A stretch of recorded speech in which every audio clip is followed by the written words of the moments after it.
Okay, so we are now on box number 8, and this box is a box that was at Melcon. So right away from looking at it, I recognize it as such. So some of them are games I purchased at Melcon, and some of them, oh, this one did not travel well.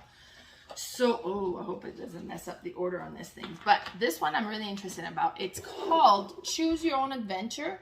War with the Evil Power Master. I've heard of these ones, and from what I understand, these games play like the Choose Your Own Adventure books, and where you kind of come across something and you decide what you're going to do, and then it sends you to the next location and so on. I think that's how it works, and I'm excited to give that a try. So this one was just, oh, it comes with a board. I didn't know that it had a little board. Huh? That's exciting. So I ended up buying, this one, and then I actually bought a second one, which is this one here, House of Danger, Choose Your Own Adventure. So yeah, I'm really excited to give these ones a try. I really enjoy the exit and the unlocks game, and then the whodunit type of thing. So I'm excited to see how those ones turn out. Then I have Codename. So just a great party game where you're trying to get your team to guess which word is, or different words actually based on the map, because you have a grid with a bunch of words, and then you have like a little map that tells you which word, but one of them is like the taboo word, and if they guess that one, then you're eliminated, and you're trying to come up with like a one word clue that could potentially target multiple words, so you can get more than one word at a time. Oh, this one was heavy for some reason. This one here is Harry Potter Hogwarts Battle. This is such a neat, fun deck building game that is cooperative, and you're the kids at Hogwarts trying to defeat the different bad guys. And then you start with year 1 and then year 2, and then the game progresses in difficulty levels, so it looks interesting. This is another one that I have purchased at Melcon, so I haven't played it yet. And actually, I just unboxed that one in my last unboxing, the box 7. I got Ingenious, and this one here is Ingenious Challenge. And it looks interesting because this one has dice, and it still has the tiles. So when I was reading up on the Ingenious game, like, it looked really interesting. So the challenge one, I'm interested in seeing how that one works out as well. I also have Targi, which is a really neat 2-player worker placement game. And it's really, it's interesting because you create this grid.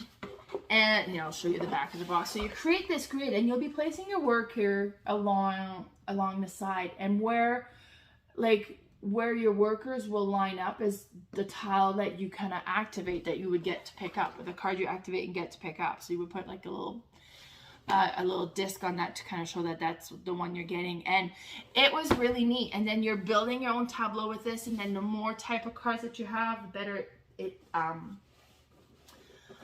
better it scores. So it was really cool. I've only played this one once or twice maybe now, because I got it fairly recently. And then I have the Deadlies. So the Deadlies was gifted to me by Paul Saxberg, which is the designer of this game. I first played this one when it was in its prototype form, and I was the winner. So it's a game about the 7 deadly sins. It's a little card game, and it's really neat. I'm really excited to play the actual, published copy. So this will be great, the Deadlies. And then I also have Click Clack Lumberjack. This game's hilarious. And basically is you put together this little tree, and then you're trying to knock out the trunk without knocking down the actual wood portion or the stump portion of the tree. So you're using the little axe, and you're hitting the side so that it'll shift enough that the trunk will, or the outside will slide out, but not. So you score so much for what you knock off, but if you take out the full ring out, those are -5 points. So I played this one with adults more often than children, and it was just a neat one, but this would be a really neat dexterity game to play with a kid as well. In here I have Micropolis. Micropolis is such a cool game. So you're drafting these different tiles and you add them around to create your anthill. And then depending on what is in the tunnels, what gets connected in the tunnels and all of that sort of stuff on how you're going to score. And it comes with a bunch of little tiny ant miniatures, and it's super cool. Then I also have Deception, Murder in Hong Kong. This one always goes over so well. It's a social deduction game. So one of you is the murderer. You have cards in front of you. So you have 4 murder weapons and you have 4 items that were left at the scene of the crime, and everybody has one of those. And then one of you is the forensic scientist that's going to be giving out clues as to what happened, right? So could be that it'd be like, okay, well, there was death by suffocation, and you start looking at everybody's cards and well, that one has a pillow. I mean, pillow, you could suffocate somebody with a pillow. It's like, but then it's like, but it says in the morning. Why in the morning? I don't understand why that. And then, so it's really fun, really interesting. I very much enjoy this game, and it's just Deception, Murder in Hong Kong. And it like has, you know, tons of praise on it as well. Then I have, my name's on there.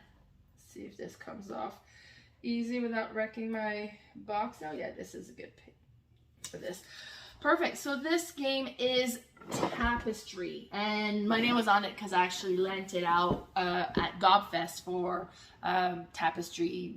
Like, I guess they were having it as a season game, or what, like one of the registered game you could register to play. So Tapestry is this Stonemaier game. And it's a civilization themed game, and I'm going to say that because it's not quite like a civilization that you build. It's more a game that's themed towards a civilization game. And then you have all these different paths on the outside that you need to kind of move up the path to access more things. And then you have your little board and you're covering things up and trying to reveal different things and kind of upgrade your, your player board as you play. It's a really neat game. And then I have also in here, come on. Oh, why is this game so heavy? I have Near and Far. So Near and Far is a really cool story-driven game. As you play, like, the story comes up and there'll be different things that comes up, and you kind of decide to say, okay, well, do you want to do this? Do you want to do this? And to be successful in either way, you need to have certain things that you've built up, and then is there dice rolling in there, and then you need to roll the dice to kind of also just see if you're gonna get that little bit extra that you need. And if you're successful, you gain so much. If you're unsuccessful, you gain less. So that could decide, like, ooh, I don't have enough to kind of do that. I don't have those skills for that, so I'm gonna choose to do this instead. And then you open the book and you get the scenario, and it is a neat one. And it just came out, like, it was Above and Below before, Near and Far, and then they have the new one that just came out. And I can't remember what it was called right now, but I'm interested in checking that one out as well. I actually have never played Above and Below either, but I heard that Near and Far was best for the story aspect of it. Then I have The Legend of Novus. This is my favorite fantasy themed game. You really kind of go in there and it's like you're playing a fantasy novel. I used to read a lot of fantasy novels when I was in high school, and you open the map, and then because each of those books would always have a map inside, and you open the map and you're going on these adventures and you're coming across different things, and there's different missions that you're trying to do depending on who you are, trying to go into your home region to grab different things, and then at the end you want to attack one of the big boss, and it's really neat. Love that game. I also have Codename Pictures. So Codename Pictures plays very much like the regular Codename, but instead of cards with words, you have cards with kind of really odd pictures. And I say they're odd because it might be an umbrella that actually has a snake for a thing. Like, so it's not quite what it seems, but it's great that way because you can interpret them in different ways. So it makes it a little bit easier sometimes to kind of be free with your clues. And I really enjoy this one. So Codename Pictures. I also have in here Word Slam, and I really like this game. It is hilarious. So with this one is you play teams. Oh, this game is a mess. So you play teams and you decide like one of each team, one per player on each team is going to be the clue giver. And then they'll look at a card that has a bunch of different words on it. And then they'll pick a word. And then from those words, they'll need to start giving clues as to try to get their teammate to guess what the word is. Now, the trick is the clues that you give are all from these little word cards. So you go through your card trying to find different words that you can put together to put a clue together. And it's really neat. We played them once, and then we were doing guys versus girls, and the guys, the word that they had was tank. And then they ended up finding metal, vehicle, shoot, and they guessed it instantly. And I think the girl on our side was still trying to find like some words to put together. We still didn't have any words. They just guessed it instantly. It was great. But it was hilarious. So yeah, you have all these different cards that have all, like, I mean, there's a lot of them.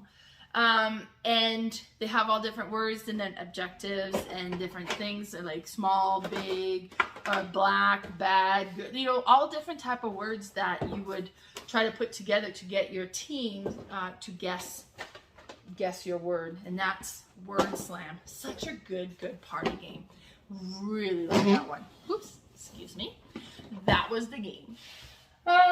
So next I have in here Champion of Midgard. Champion of Midgard is a worker placement game where you collect dice that will battle the different areas on the board, and then you'll come across trolls, you'll come across monsters, and then come across far away monsters that you'll need to prep to travel that far. So you'll need to collect food, select your warriors, put them on the boat, but there's only so much room on the boat for both warriors and food, so you got to be careful as to who you decide to send and how much food you send as well. Such a neat game. I really like that one. Then I got Lost Cities, the board game by Reiner Knizia. So I've played Lost Cities, which is a 2-player card game where you're going on these expeditions, but the moment you start an expedition, it creates negative score, and you're trying to add enough cards that makes it into a positive scored expedition. But you need to play them in numerical order, and then the other player might be holding on to some of the cards you're needing. So this is the board game version of it, and there's up to 4 players. I've never played it, but I love Lost Cities, so I'm interested in seeing how the board game version plays. I also have in here Castle of Madkin Ludwig. Now, this one is a tile laying game but the tiles are amazing because each are little rooms of a castle, and you're building this castle by the thing. You kind of have like a blueprint of a castle. What I wanted to show is my friend has created, and I just have an elastic because it was traveling, but has created these 3D storage unit for me, because this game is terrible. There's no insert. Everything is like loose tiles that you got to sort before you can play. So it takes a while to be able to play in this one here. So now it's all 3D printed, and it looks like castle walls. Like, the details on that is amazing. And all the pieces are sorted, and then you just lay them down, set them up, and it's ready to play. It's amazing. If you have this game and you have a 3D printer, make sure you print this for you. If you have this game and you don't have a 3D printer, find a friend that does and have them do this for you. This is just makes the game so amazing. So super excited with this one. I mean, I've played it, but it's a fun tiling game. I'll put that one over there. Next one I have in here is Viral. Viral is so good. So this one is a worker, well, no, it's an area control game, and each player is a different virus and or microbe, and you're going to go and put your virus tokens up around the body, and you're trying to infect the different organs in the body, and you're trying, like, and then it's an area control, right? So if you've infected the brain and the heart and the lung, well, then you got these 3 areas that you got majority on, and you would score on that. It's so cool. I work in a pharmacy, so I really like the medical themed games, and this one's a great one. So Viral. And I also have in here The Captain is Dead. And when I watched the Star Trek series that me and Lee had watched, like the original 70s Star Trek series, it was hilarious. But I start buying a bunch of Star Trek related game. And this is basically a Star Trek game, except that they haven't purchased the IP, so it's not obvious, but there's a bunch of like hint reference to it. And this is a survival game. You're trying to survive the game, and you probably won't. But the captain died, and you're on this ship, and you need to heat warp core and get out of there, but the warp core is damaged, so you got to fix it. But in the meantime, there's more alien invading the ship, and it's breaking down and falling apart, and you try to get everything fixed so that you can get out of there. And as I mentioned, you probably won't, but it's a fun game. I also have in here the Manhattan Project, which is a worker placement game where you're building bombs. So you're collecting yellow cake and uranium and different things like that, and you're trying to put the bombs. I have the Chain Reaction, which is like a smaller card version of it. And this one is like the full-on board, and I played it the one time and it was neat. So I do want to get to the table again. And I have one more game in here, and it is Vikings Gone Wild. And this is a deck building game, I do believe. So you're kind of got different cards that you can purchase, Viking theme, and it was really neat. I've played it a few times, and I kind of forget a little bit of how it plays. But like, you had to upgrade yourself so that you would have access to better cards, bigger cards, and then you're kind of going through and you're trying to keep track of the score so you get a higher score. But it was a lot of fun. I remember that. And that's the last game in this box. Next one is box number 9 out of 26.